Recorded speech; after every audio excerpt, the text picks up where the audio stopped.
Hello दोस्तों, स्वागत है आप सबका साइट फॉर सिविल सर्विसेज में। My self doctor Anjali arts and culture की एक और क्लास के साथ मैं उपस्थित हूँ आप सबके सामने। अभी तक हमने प्राचीन भारत की संस्कृति और वास्तुकला और मूर्तिकला को पढ़ा था, अध्ययन किया था। आज हम स्टार्ट करेंगे मध्यकालीन भारत की वास्तुकला। तो इसमें मध्यकालीन भारत में आप सभी जानते हैं कि जो दौर है वो अरब आक्रमणकर्ताओं का और तुर्क आक्रमणकर्ताओं का दौर है। तो जब संस्कृति बदलती है वापस से वास्तुकला पर उसका इम्पैक्ट होता है, मूर्तिकला पर होता है और रहन सहन खान पान सभी पर उसका बहुत ज़्यादा प्रभाव होता है। तो भारतीय जो भूमि है वो हमेशा से ही विदेशी आक्रमणकर्ताओं से घिरी रही है। यहाँ की समृद्धि ने और यहाँ के जो राजा थे उनकी एकता की कमी ने बाहर के आक्रमणकर्ताओं को आकर्षित किया था कि वो आए यहाँ पर और युद्ध करें और जो लूट सकते हैं लूट लें। इसमें कहीं ना कहीं भारतीय राजाओं की कमी थी और दूसरा भारतीय देश तब बहुत समृद्ध था। तो जब बाहर के ये लोग आए हैं, यहाँ अटैक किया है वन बाय वन, आप जानते होंगे। सबसे पहले यूनानियों ने किया था, फिर पारसी भी पंजाब की सीमाओं तक आए थे और उसके बाद मध्यकालीन भारत में अरब, तुर्क और मुग़ल जो है वो सबसीक्वेंटली आते हैं। मुग़ल यानी मंगोल आक्रमण, ठीक है। वहीं से ही मुग़ल अपने आप को कनेक्ट करके बताते हैं कि हमारा जो अस्तित्व है वो कैसे कैसे है। तो उसको हम अब संस्कृति के माध्यम से समझेंगे। जो वास्तुकला हम देखने जा रहे हैं उससे पहले थोड़ा सा हम हाईलाइट कर लेते हैं कि कैसे वो लोग यहाँ पर अटैक करने के लिए आकर्षित हुए थे और क्या बदलाव इस दौरान आने वाले हैं। तो देखिए, सबसे पहला पॉइंट है कि ये जो अरब आक्रमणकर्ता है ये इनका शासन यहाँ आने से पहले कैसा था। तो लगभग मोहम्मद साहब ने 622 ईस्वी में मोहम्मद साहब ने धर्म के आधार पर राज्य की नींव डाली थी और उन्होंने राजधानी बनाया था मदीना को, ठीक है। उनकी राजधानी थी मदीना और मक्का से वो वहाँ स्थानांतरित कर गए थे लगभग 200 अनुयायियों के साथ। तो जो इनका जो धर्म राज्य था वो धर्म पे आधारित था और दूसरी बात ये जनतांत्रिक था। मतलब यहाँ कोई ऐसा स्पेशल डायनेस्टी का कॉन्सेप्ट अभी नहीं है और ये धर्म के आधार पर है। अब यहाँ पर क्या होता है बदलाव इनकी मृत्यु के बाद। जब 632 में मोहम्मद साहब की मृत्यु हो जाती है तो इनकी शिक्षाओं को आगे बढ़ाने के लिए यहाँ पर खलीफा पद की स्थापना होती है और खलीफा आते हैं वन बाय वन। तो उनको देखेंगे वो चार कौन कौन से हैं। अबू बकर, ठीक है, अबू बकर, उमर, उस्मान और अली। तो इनमें अब यहाँ पे चेंज आता है कि जो अली है इनके दो बेटे थे, हसन और हुसैन। एक हसन है और एक है हुसैन। तो जो हसन है मुबैया इनकी हत्या कर देते हैं। कौन कर देते हैं? मुबैया इनकी हत्या करके उमैया वंश की नींव डालते हैं, ठीक है। अब ये जो वंश आया है ये पूरी तरह से राजनीतिक इसका आधार है। धर्म इसका आधार ना होकर उसमें बदलाव हो जाते हैं समय के साथ। कोई भी धर्म है उनमें ईर्ष्या, द्वेष और ऐसी भावनाएं उत्पन्न हो जाती है जिससे धीरे धीरे वो धर्म डिक्लाइन होने लगता है। तो यहाँ पर भी वही केस है कि धीरे धीरे इनकी जो सोच है और इनका कॉन्सेप्ट है वो चेंज हो रहा है और अब यहाँ पर राजतांत्रिक शासन आ चुका है, ठीक है। राजतांत्रिक शासन राजनीति पे आधारित हो गया और हुसैन की हत्या कर देते हैं यजीद या याजिद। और करबला का वॉर होता है, उस करबला के वॉर में ही हुसैन की हत्या की जाती है, करबला युद्ध या करबला की जंग। और उसमें हुसैन जो है ये शहीद हो जाते हैं और इनकी शहादत को याद करके ही इस्लाम में मुहर्रम मनाया जाता है, ठीक है। शोक दिवस के रूप में मनाया जाता है जब हुसैन की हत्या हो जाती है। तो इसके बाद यहाँ पर और भी कई 3-4 छोटे मोटे शासन आए थे जिसमें अब्बासी वंश था। एक और ऐड कर लेंगे, अब्बासी वंश आया है, सामानिद आया है, सफ़ाविद आया है। तो ऐसे करके 2-3 और वंश आएंगे और जो ये सामानिद वंश है, अब असल में पकड़ने का पॉइंट यही है, सामानिद वंश, ठीक। क्योंकि इन्होंने स्टार्ट किया था तुर्कों को अपने यहाँ पर एजेंट की तरह अपॉइंट करने का। तो जब किसी तुर्क को यहाँ अपॉइंट किया जा रहा है तो वो सीख रहे हैं कि प्रशासनिक व्यवस्था कैसी होती है और कैसे राज किया जाता है।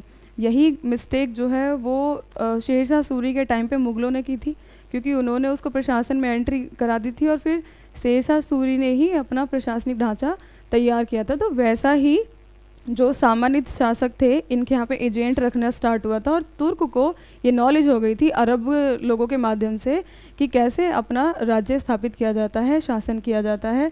तो यहाँ सामान्य से इंस्पायर होकर फिर अल्पतगीन ने खुरासान में और गजनी और 2-3 वहाँ के आसपास के इराक के एरिया मिलाकर एक स्थापना की थी यामिनी वंश की।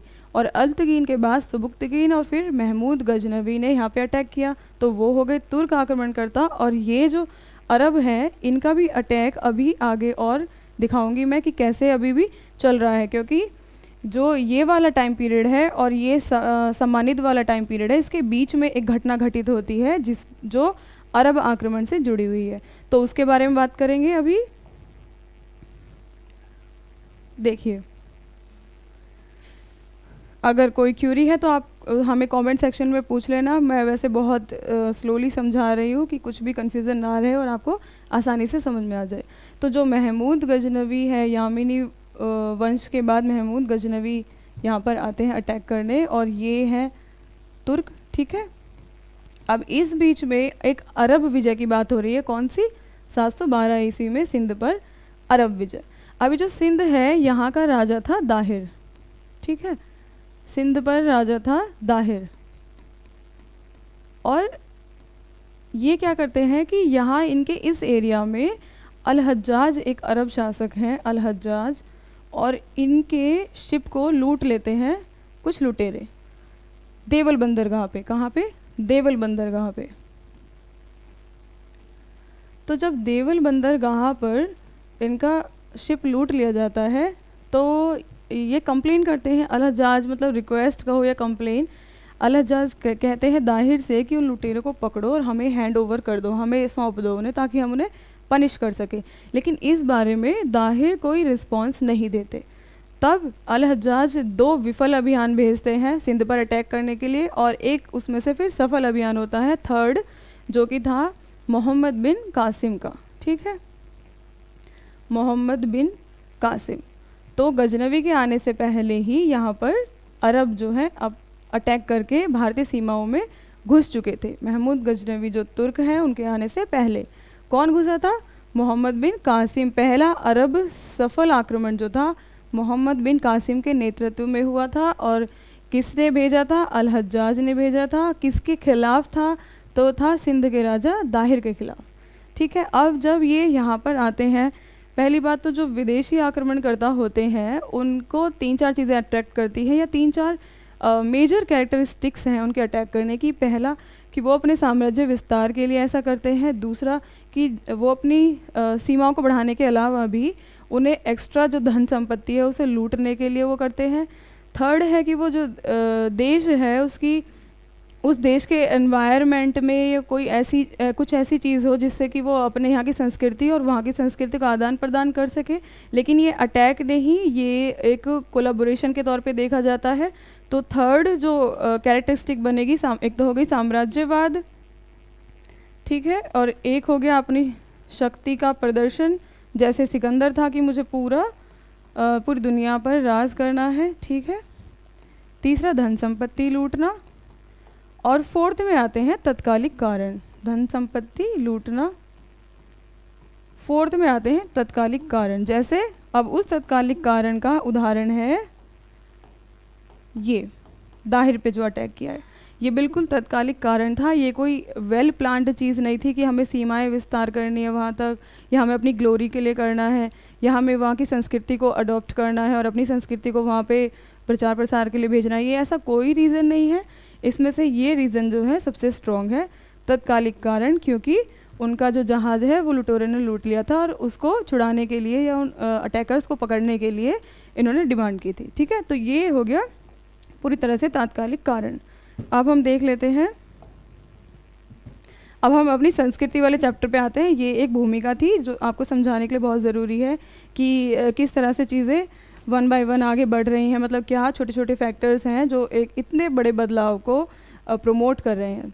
तो चलिए बढ़ते हैं। 712 ईस्वी में सिंध पर अरब विजय के साथ ही भारत की पश्चिमी सीमाओं पर मुसलमान शासकों का आगमन आरंभ हुआ। ठीक है, यहाँ तक क्लियर है। दाहिर पे अटैक किया है मोहम्मद बिन कासिम ने और ये सफल अभियान था। 12वीं शताब्दी तक दिल्ली के सिंहासन पर एक इस्लामिक शासक ने अधिकार कर लिया। ये इस्लामिक शासक जो है कुतुबुद्दीन ऐबक है। इसने भारतीय इतिहास, क्योंकि जब यहाँ मोहम्मद गजनवी के बाद महमूद गजनवी के बाद मोहम्मद गौरी आते हैं, तो गौरी अपने एक प्रतिनिधित्व के तौर पर कुतुबुद्दीन ऐबक को 1206 में यहाँ का शासक बना के चले जाते हैं, गौर प्रदेश को लौट जाते हैं। तो देखिए, मध्यकाल के आरंभ का श्री गणेश किया आगामी वर्षों में भारतीय वास्तुकला व्यापक परिवर्तन से गुजरी। जब यहाँ यवन अटैक करके गए थे तब भी संस्कृति में बहुत बदलाव आया था। फिर पारसियों की घुसपैठ हुई थी सिंध तक, वहाँ पे भी दारा वगैरह जो थे, दारा प्रथम दारा द्वितीय, उससे भी चेंजेस आए थे। और अभी यहाँ पर चेंजेस आ रहे हैं जो ये मध्यकालीन भारत है उसमें। नए शासकों की रुचियों और वरीयताओं को प्रतिबिंबित करने वाली सुलेखन, जड़ाऊ काम करने वाली अलंकरण आदि नवीन तत्व प्रचलित। देखिए यहाँ ध्यान देने की बात है, सुलेखन ये लिखने से संबंधित बात की जा रही है, और जड़ाऊ काम मतलब जो कपड़े वगैरह हैं, चाहे वो कर्टेन्स हैं, पर्दे हैं, डेली यूज़ के कपड़े हैं, उन पे जड़ाऊ का काम जो है वो काफ़ी भारी मात्रा में बढ़ गया। और जो लेखन विधि है उसमें भी लिपि और भाषाओं में अंतर आने लग गया।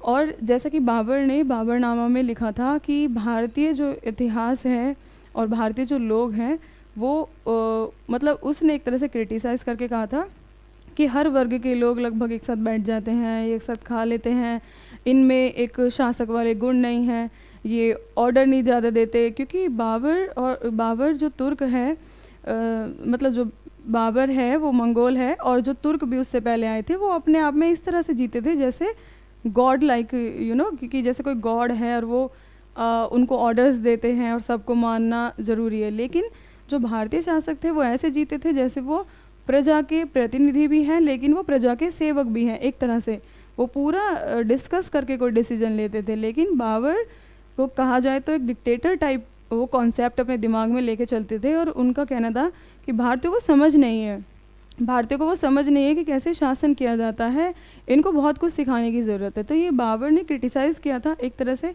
भारतीय शासन व्यवस्था को। तो जो ये मैं बता रही हूँ लिखने का काम जो है, उनका लिखने का तरीका कुछ अलग था, जिसमें राजा के द्वारा प्रजा को डराते हुए भी दिखाया जा सकता है, उसको यूज़ करते हुए भी दिखाया जा सकता है। लेकिन भारतीय लेखन में हमेशा राजा और प्रजा की एक अच्छी ट्यूनिंग दिखाने की कोशिश की गई है, और राजा को इस तरह से प्रेज़ किया गया है कि वो सभी का बहुत ध्यान रखते हैं, ख्याल रखते हैं और काइंड हैं। लेकिन इस्लाम में वैसा नहीं था। ठीक है, साथ ही स्थानीय वास्तुकारों ने स्थानीय वास्तु परंपराओं के कुछ पहलुओं को बनाए रखा। इस प्रकार आगे की वास्तुकला में हम भारतीय शैली के साथ फारसी शैली का संगम देखते हैं। अभी जो फारसी शैली है ये बाबर वाली ही है। ठीक है, अरबिक शैली, तुर्क शैली के बाद ये उनकी जो शैली थी वो फ़ारसी शैली ही कहलाई, क्योंकि उनकी जो वो थी भाषा थी वो भी फ़ारसी ही थी। हाँ, वो अलग बात है, वो चंगेज़ खान से और मंगोलों से अपने आप को कनेक्ट करके अपने वंशज उनको कहते थे कि हम उनके वंशज हैं, इसलिए इसे इंडो इस्लामिक वास्तुकला या भारतीय अरबी वास्तुकला के रूप में जाना जाता है। अब देखिए इंडो इस्लामिक का क्या मतलब है। इंडो इस्लामिक का मतलब है इंडियन और इस्लामिक का मिक्स वर्जन।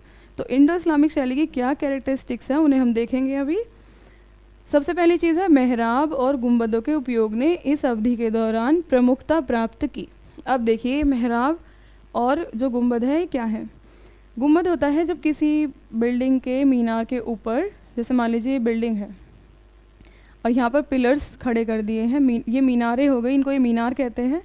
और ये नीचे से मोटी ऊपर से थोड़ी पतली नीचे से मोटी ऊपर से पतली, ताकि उसको एक स्ट्रॉन्ग स्ट्रक्चर मिल सके स्टेबल होने के लिए। और यहाँ पर इस तरह गुम्बद की शेप दी जाती थी, इस तरह से गुम्बद की शेप, ठीक है। यहाँ पे भी दे सकते हैं डिज़ाइन के तौर पे, यहाँ पे भी। और ये प्याजी आकार की भी होती थी और बल्ब के आकार की भी होती थी।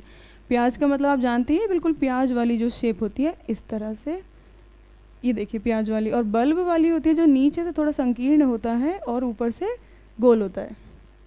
तो ये दोनों तीनों तरह, बहुत तरह की भी थी, लेकिन मतलब ये मेजर हैं जो दो यहाँ पर सबसे ज़्यादा यूज़ हुई हैं।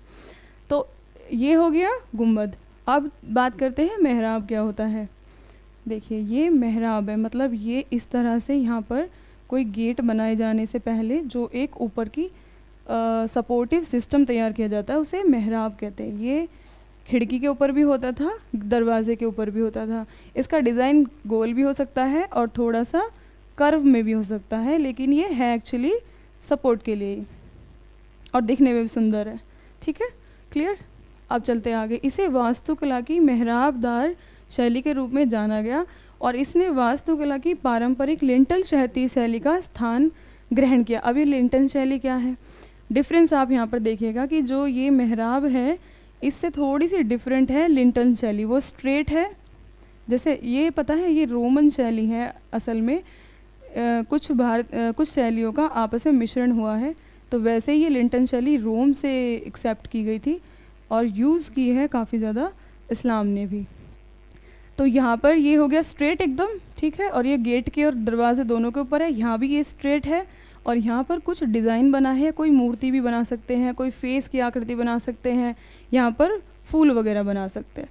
तो ये थी लिंटन शैली। लेकिन मैं आपको रिकॉल करा दूँ, ये था एक सपोर्टिव सिस्टम, ठीक है, ये सपोर्ट के लिए है, लेकिन ये सपोर्ट के लिए नहीं था, ये केवल एक डेकोरेटिव पर्पस से था। अगर आप आज भी इटली के कुछ प्लेस देखेंगे, पुराने पैलेसेस जो हैं, महल हैं, पुरानी इमारतें हैं, तो वहाँ पर आपको यही डिज़ाइन देखने को मिलेगा। तो ये लिंटन शैली रोम से इंस्पायर थी, जो इस्लाम में भी यूज़ की गई और इस्लाम ने उसको बहुत हद तक रिप्लेस भी किया। इस्लामिक शासकों ने मस्जिदों और मकबरों के चारों ओर मीनारों का प्रयोग प्रचलित किया। अब आप इसे याद रखने के लिए एक हिंट मैं दे रही हूँ, मतलब पिलर्स की तरह आप याद रखिए कि मीनार जो है पिलर का ही काम कर रही है, कोई वो अंदर से कक्ष की तरह नहीं है। सिर्फ वो एक ऐसा स्ट्रक्चर है जो किसी प्लेस को डिनोट करता है कि ये वहाँ से वहाँ तक उस शासक का प्लेस है। जैसे ये लोग क्या करते थे, किले बनवा रहे हैं तो किले में इतनी ऊंची ऊंची मीनारें लगा देंगे, बहुत ऊंची ऊंची, और उस पर गुम्बद टाइप बन जाएगा डिज़ाइन। तो उससे दूर से ही ये पता लगता था कि यहाँ तक उस शासक का राज्य है, ठीक है। ये केवल वही पिलर्स टाइप योजना ही है जो पुराने समय पे गुप्तों ने यूज़ की थी, अपने पिलर्स लगाए थे बड़े बड़े। लेकिन मीनार जो है वो बिल्डिंग से, इमारतों से भी अटैच कर दी गई और ये सपोर्ट के लिए भी बहुत अच्छी फिर मानी गई। जैसे इसके साथ साथ ये लुक भी अच्छी दे रही है और ये उस राज्य को, उसकी सीमाओं को दिखाने के लिए भी यूज़ हो रही है, ठीक है। तो आप याद रखिएगा पिलर्स की तरह ही है बेसिकली। उनके निर्माणों में जोड़ने वाले एजेंट के रूप में गारे का उपयोग किया जाता था। अभी जो गारा है ये असल में 2-3 चीज़ों को मिलाकर बना है, सीमेंट से, रेत से, कुछ कंक्रीट से। तो 2-3 चीज़ों का मिश्रण बनाकर उस गारे से पत्थरों को चिपकाया जाता था। अगर केवल ईंट चिपकाने की बात है तो वो सीमेंट से भी चिपक सकती है, कंक्रीट भी यूज़ हो सकती है उसमें पेस्ट में मिला के, लेकिन इसमें अलग से कुछ रेत और कुछ लिक्विड्स मिलाकर ये गारा तैयार किया जाता था, ठीक है। इंडो इस्लामिक वास्तुकला में मानव और पशु आकृतियों के उपयोग से बचा गया। क्यों बचा गया है, मतलब ये मानव और पशु आकृतियाँ अधिकतर हिंदू शैली के प्रतीक है, तो मानव आकृति और पशु आकृतियों को स्किप कर दिया गया, लेकिन फूल पत्ती के जो डिज़ाइंस हैं वो अडॉप्ट कर लिए इस्लाम ने। तो इसका फ्यूज़न बन गया। इंडो इस्लामिक मतलब इंडियन जो आर्ट्स है और जो इस्लामिक आर्ट्स है उसका फ्यूज़न। हिंदू वास्तुकला जहाँ बहुत संकीर्ण हो गई थी, वहीं इंडो इस्लामिक वास्तुकला ने इसमें विशालता, व्यापकता, विविधता का समावेश किया, ठीक है। आगे बढ़ते हैं। जहाँ पिछली संरचनाओं में अलंकरण के साधन के रूप में मूर्तियों का उपयोग किया जाता था, वहीं इंडो इस्लामिक वास्तुकला में अलंकरण के साधन के रूप में सुलेखन का उपयोग किया गया। अब देखिए ये यहाँ पे कह रहे हैं कि उन्होंने मूर्तियों का इस्तेमाल किया है, जो इंडियन आर्ट्स थी उसमें मूर्तियाँ बहुत यूज़ की गई, लेकिन यहाँ पर सुलेखन का इस्तेमाल किया है। आपने देखा होगा उन्होंने अरबी में या फिर फ़ारसी में आयतें लिखवाई थी बिल्डिंग्स पे। तो ये सुलेखन कार्य डेकोरेट का भी काम करता था और उस राजा द्वारा दिया गया कोई इस्लामिक मैसेज के लिए भी यूज़ किया गया। जैसे कुरान की आयतें लिखवाना तो धर्म का प्रचार भी था ये, और ये बिल्डिंग की डेकोरेशन के भी उनको काम आ गया। ठीक है। अलंकरण के लिए अरबेस्क विधि का भी उपयोग किया गया था। अब ये देखिए, अब अरबेस्क डिज़ाइन क्या है। ये है अरबेस्क डिज़ाइन, जिसमें कोई डिज़ाइन जहाँ पे शुरू होता था उस तरफ को घुमाकर ही उसे ख़त्म किया जाता था। तो ये थी इस्लामिक शैली, और जो फूल पत्तियाँ बनाए जा रहे हैं ये थी इंडियन आर्ट। तो दोनों को कंबाइंड करके इस डिज़ाइन को, इस शैली को उभारा गया, निकाला गया और यूज़ किया गया। अब आगे बढ़ते हैं। अरबेस्क से आशय ज्यामितीय वानस्पतिक अलंकरण के उपयोग से है और इसकी विशेषता सतत तना होता था। ठीक है। यह पत्तेदार द्वितीयक तने की श्रृंखला का निर्माण करते हुए नियमित अंतराल पर विभाजित होता था। अब ये बहुत डिफ़िकल्ट लैंग्वेज यहाँ यूज़ की है असल में, इसीलिए मैं इस बुक से पढ़ा रही हूँ, Indian arts and culture, Nitin Singhania की, क्योंकि इसमें लैंग्वेज बहुत डिफ़िकल्ट है। अगर आप खुद से पढ़ेंगे तो शायद नहीं समझ पाएंगे। मैं समझाती हूँ क्या कहना चाह रही है कि जो ज्यामितीय पैटर्न्स हैं, जैसे ज्यामिति आप समझते होंगे, कोई त्रिभुजाकार है, कोई चतुर्भुज है, कोई आयत है, तो एक स्पेसिफिक, पहली बात तो यह व्रत है ज्यामिति के अंदर बनाया जाना ऊपर से। फिर जो ये तना है, तने से स्टार्ट होकर, और ये कह रहे हैं कि एक सतत तना होता है, सतत तना हो गया। और यह पत्तेदार द्वितीयक तने की श्रृंखला का, द्वितीयक तने की श्रृंखला का निर्माण करते हुए, यानी दूसरे जो तने हैं उनका निर्माण करते हुए नियमित अंतराल पर, जो ये नियमित मतलब चल रहा है निर्माण करते हुए, उसकी बात की जा रही है। द्वितीयक तना भी पुनः विभाजित होता है। अब ये जो मान लीजिए तना है तो ये भी यहाँ पर विभाजित हो रहा है। ठीक है। तो द्वितीयक तना भी, एक तना दूसरे तने को विभाजित करते हुए अंतराल तक जा रहा है और नए नए तनों का निर्माण हो रहा है। तो ये इस डिज़ाइन की खासियत है। इसे मुख्य तने से मिलाने के लिए वापस मोड़ा जाता था। मोड़ा जा रहा है ना यहाँ पे, मतलब ये जो डिज़ाइन है इसकी खासियत है कि जहाँ से स्टार्ट हुआ है लगभग उसकी तरफ को मुँह करके इसे ख़त्म किया जाता था, जिससे एक सजावटी पैटर्न का निर्माण होता था। क्लियर यहाँ तक? आई होप आप यहाँ तक समझ गए होंगे। तो थोड़ा सा नीचे और देख लेते हैं। सजावटी पैटर्न से लेकर समरूपता की भावना आत्मसात करने तक इस अवधि की वास्तुकला में भारी पैमाने पर ज्यामिति के सिद्धांतों का उपयोग किया गया। याद रखिएगा, जो ज्यामिति पैटर्न्स हैं उनको यूज़ किया जा रहा है। भवनों में जाली का जटिल काम किया गया। ये तो आप जानते ही हैं कि जो मुग़ल आर्किटेक्ट हैं या यहाँ तक कि तुर्क आर्किटेक्ट भी हैं, उनमें बहुत सारे चेंजेस ऐसे आए थे जिनमें जो हम यूज़ नहीं करते थे, मतलब भारतीय पहले से इस्तेमाल नहीं करते थे। जैसे सबसे बड़ा है ये जाली का उपयोग। यहाँ जाली का बहुत ज़्यादा उपयोग किया गया। जो भवन बनाए गए, बिल्डिंग्स बनाई गई, महल बनाए गए, तो उनमें जो भारतीयों में पहले झरोका दर्शन जो है वो मतलब ओपन विंडोज़ होती थी, लेकिन इन्होंने उसमें जालियाँ बनवानी शुरू कर दी, जिससे जो रानियाँ थी वो तो देख सकती थी, लेकिन कोई वापस रानी को क्लियरली नहीं देख सकता था। भवनों में जाली का जटिल काम हो गया। ठीक है। और यह इस्लाम धर्म में प्रकाश के महत्व का भी प्रतीक है। तो देखिए, ये थोड़ा सा ये और देख लेते हैं। इस अवधि की वास्तुकला की एक महत्वपूर्ण विशेषता है आंगन के फूलों, फव्वारों और छोटी नालियों के रूप में निर्माण कार्यों के परिसर में पानी का उपयोग। अब देखिए, अगर आपने कभी, बिल्कुल इजी एग्जांपल देती हो, अगर ताजमहल देखा हो कभी या हुमायूं टॉम देखा हो, तो आपने देखा होगा कि जो एंट्री है, जैसे मान लीजिए ये ताजमहल टाइप समथिंग, ठीक है, कोई ये बिल्डिंग है कोई, तो उसके यहाँ पर ज़रूर फव्वारा है और फव्वारे से निकलती हुई नालियाँ हैं, चारों तरफ को है या तीन तरफ को है, और यहाँ से भी ये कट के ऐसे ऐसे मैंने देखा है, मैं गई हुई हूँ। तो ये नालियों का जो निर्माण है ये इस शैली की एक और विशेषता है। ये ठंडा रखने के लिए भी है, डेकोरेशन के लिए भी है। और ये हुमायूं टॉम पे भी, मतलब मैंने देखा है इस्लामिक जो बिल्डिंग्स हैं अधिकतर उन पे ये देखने को मिलेगा आपको। और ये भी कहा जाता है कि मतलब ये जो बिल्डिंग्स हैं सब जो तुर्क के समय में बनाई गई हैं, वो पहले भारतीय बिल्डिंग्स थी, उसको थोड़ा बहुत रिजोनोवेट करके, मतलब कुछ रेनोवेट करके उसको चेंज करके थोड़ा बहुत तुर्कों ने बिल्डिंग्स बनाई। तो कौन कौन सी ऐसी भी थी वो भी मैं आपको बताऊंगी। अभी यहाँ पे पहले पढ़ लेते हैं, इसको ख़त्म करते हैं। पानी का मुख्य रूप से 3 प्रयोजनों के लिए उपयोग किया जाता था। देखिए, पहला है धार्मिक प्रयोजन, ठीक है, ये यहाँ हैंड वॉश करके अंदर नमाज वगैरह पढ़ सकते थे। परिसर का शीतलन यानी उसको ठंडा रखने के लिए। और थर्ड है सजावटी उद्देश्य। अब देखिए यहाँ पर चार बाग की शैली के बारे में पढ़ेंगे। इस्लामिक शासकों ने बागों की चार बाग शैली का प्रचलन किया। इसमें एक वर्गाकार खंड 4 आसन्न एक समान बागों में विभाजित किया जाता था। देखिए कितनी डिफ़िकल्ट वर्ड्स यूज़ करते हैं ये देखिए, 4 बाग का मतलब है एक शेप हो गई स्क्वायर, ठीक है। फिर उसके बाद यहाँ पर ये 4 और बिल्कुल सीधे समान जो रेखाएं हैं, बिल्कुल सीधी समान रेखाओं में बाग को काटा जाता था। ऐसे आप देख पा रहे होंगे स्क्रीन पे, ठीक है। और बीच में जो स्पेस है उसको यूज़ करके इसकी साफ़ सफाई का ध्यान रखा जाता था। और ये बहुत ही व्यवस्थित एक तरीका है बागों के लिए। इससे सफाई का यानी हाइजीन का भी ध्यान अच्छे से रखा जाता था और ये देखने में बहुत सुंदर था। तो ये इस्लामिक शैली का एक और कैरेक्टरिस्टिक्स हो गई। इस अवधि की वास्तुकला में प्रस्तर की दीवारों में कीमती पत्थरों और रत्नों को जड़ने के लिए पित्रादुरा तकनीक का इस्तेमाल हुआ। अब आप याद रखिएगा ये क्वेश्चन कि पित्रादुरा जो तकनीक है उसकी क्या विशेषता है, क्या खासियत है। उसमें रत्नों को और कीमती पत्थरों को दीवारों में जड़कर उसको और अलंकृत किया जाता था, यानी सजावटी और सुंदर बनाया जाता था।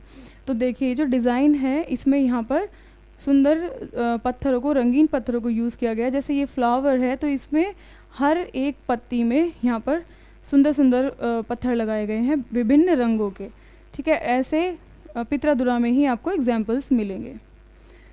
तो ये क्या हो गया पित्रादुरा का नमूना। एक और अनूठी विशेषता है भवनों में अग्रदृश्य तकनीक का प्रयोग। इस तकनीक का प्रयोग इस प्रकार किया जाता था कि शिलालेख दूर होते हुए भी पास नज़र आते थे। मतलब उसको इस तरह से स्ट्रक्चर उसका बनाया जाता था कि वो दूर होते हुए भी लगता था कि पास है, आंखों का धोखा। अब देखते हैं मेहराबदार शैली और लिंटर शहतीर शैली के बीच क्या अंतर है। सबसे पहला है प्रवेश, दूसरा है लिंटर पहले प्रवेश की बात कर लेते हैं। इसकी विशेषता है कि लिंटल का इसकी विशेषता लिंटल का उपयोग थी, ठीक है, क्योंकि लिंटन शैली है। और लिंटन क्या है, वही जो मैं आपको बता रही थी कि बिल्कुल स्ट्रेट जो लाइंस है इस तरह से एंट्री को बनाया जाता था। और ये एंट्री के साथ साथ विंडो के लिए भी यूज़ हुआ है। मेहराबदार है कि इसमें मेहराब और गुंबद का उपयोग है, यानी कि कुछ इस तरह से या मे बी कुछ इस तरह से डिज़ाइन बना के, ठीक है। और ये सपोर्ट के लिए है। शीर्ष की बात करते हैं। मंदिरों के शीर्ष पर शिखर का उपयोग। शिखर सामान्यतः शंक्वाकार या वक्राकार होते थे। ये जो शेप है शंक्वाकार, ये असल में ऐसे होती है, ऊपर की तरफ से भी चौड़ी हो सकती है और नीचे की तरफ से भी। और जो वक्र का मतलब है, वक्र का अर्थ होता है कहीं से भी मुड़ा हुआ, ठीक है। मस्जिदों के शीर्ष पर गुंबद का उपयोग। गुंबद जो है वो राउंड शेप ही होता है, अर्ध गोलाकार होते थे। कैसी शेप है, अर्ध गोलाकार। तो लिंटन शैली में वक्राकार देखने को मिलेगा और शंक्वाकार, और जबकि मेहराब शैली में गुंबदाकार जो अर्ध गोलाकार की तरह होती है। तो इसमें मीनार है क्या, लिंटर शैली में इसमें मीनार नहीं होती। ये बहुत इंपॉर्टेंट क्वेश्चन है कि जो लिंटन शहतीर शैली है क्या उसमें मीनारें होती हैं, उसमें मीनार नहीं होती। मस्जिद के चारों कोनों पर क्या होती है, मीनारें होती हैं। निर्माण सामग्री क्या क्या चाहिए होता है इसके। सभी निर्माण का प्राथमिक घटक प्रस्तर था, प्रस्तर यानी पत्थर, ठीक है। और इसके निर्माण के लिए क्या क्या ज़रूरी है, ईंट, चूना प्लास्टर और गारे का उपयोग, ठीक है। अब हम इस क्लास को यहीं पे ख़त्म करेंगे। आई होप आपको ये समझ में आ गया होगा लिंटर शहतीर शैली और मेहराबदार जो शैली है उसमें क्या डिफरेंस है, किस तरह से अरब, तुर्क और यहाँ पर मंगोल आए थे, और भारतीय संस्कृति में उनकी संस्कृति की क्या चीज़ें अडॉप्ट की गई, क्या बदलाव आए हैं, वो आपको धीरे धीरे समझ में आया होगा स्टेप बाय स्टेप कैसे चेंजेस हुए हैं। और इसी शैली में फिर हम कल पढ़ेंगे कुछ बिल्डिंग्स जो तुर्कों द्वारा बनाई गई हैं, जो गुलाम डायनेस्टी के, मतलब 4-5 डायनेस्टी है ना जो कुतुबुद्दीन ऐबक के बाद आई हैं। एक है गुलाम वंश और एक है खिलजी, ठीक है। ये डायनेस्टी हैं सब, जो मोहम्मद गौरी यहाँ पर कुतुबुद्दीन ऐबक को बिठा के गए थे। उसके बाद ही सब गुलाम वंश, खिलजी वंश, तुगलक वंश, ठीक है, तुगलक वंश और जी के तो सरल सैयद वंश। मैंने इसको ऐसे याद किया था जी के तो सरल लागे, यानी गुलाम, खिलजी, तुगलक, सैयद और लोधी। तो ये हो गए 5 डायनेस्टी, और इसके बाद आते हैं फिर मुग़ल। ठीक है, तो इन पहले इनकी बिल्डिंग्स को देखेंगे कौन कौन सी ज़्यादा इंपॉर्टेंट है और उसकी वास्तुकला, और फिर हम देखेंगे मुग़लों की कौन कौन सी बिल्डिंग ज़्यादा इंपॉर्टेंट है और उनकी वास्तुकला। तो कल मिलते हैं, आज के लिए इतना ही। कोई आपकी क्यूरीज़ हो तो आप कमेंट सेक्शन में ड्रॉप कर देना। Bye bye, take care.